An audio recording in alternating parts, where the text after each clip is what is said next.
Guys, nagluto po ako ng sabaw, yung soup mix.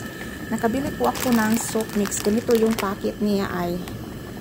Ayan, soup mix. So, mayroon ito mga halo, mga green peas, at mayroong oat, basta mga lintis. At ito yun, nilagyan ko siya ng kalabasa at sayote. Then, mayroon siyang subak na leftover namin na silver side or corned beef. And then, lagyan natin na mamaya ng spinach at saka mayroong sibuyas, dahunan. Then, mayroon tayong spinach dito, guys. Ayan. At nilagyan ko din siya ng tanglad para mabango siya.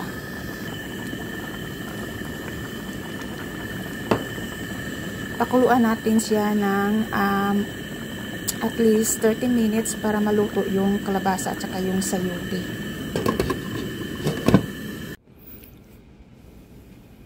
Ang bango talaga ito, guys. Lapot na ang sabaw at soft na itong kalabasa at saka sayote. At meron din akong niluluto doon sa aking firewood stove, guys. Doon ako nagluluto ng rice namin. Mas mabango talaga ang rice pagluto sa kahoy. At ito yun na ating rice, guys. At meron din akong natira na carrots na leftover from last night's aming dinner. So, isabay ko na lang dito. Ilunod ko na lang dito. Sayang naman. So, gawin natin lahat. Sinabawan. Ayan. So, tamang-tama talaga. Na nagluto ako ng sabaw. Kasi, palamig ngayon, guys. At mahangin. So, lagyan natin ng spinach. Mayroon akong spinach. Nakapitas ako kahapon. At lagyan natin ng sibuyas, dahunan. At dito mayroon din akong kunting parsley. Masarap na ito, guys. Maginaw talaga ngayon.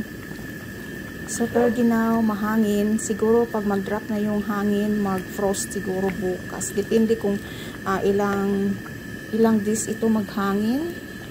Minsan mayroong 3 days maghangin talaga, guys. Ayan. So, almost ready na ito, guys, para sa aming lunch. Ayan, magsabaw tayo para sa ating lunch. Tamang-tama sa maginaw na panahon. Maingay talaga itong gas stove, guys, kasi itong burner ko is it's a camping talaga. It's a camping burner. At meron tayong dilis. Ito ang last natin na dilis. Ako lang ang kakain nito.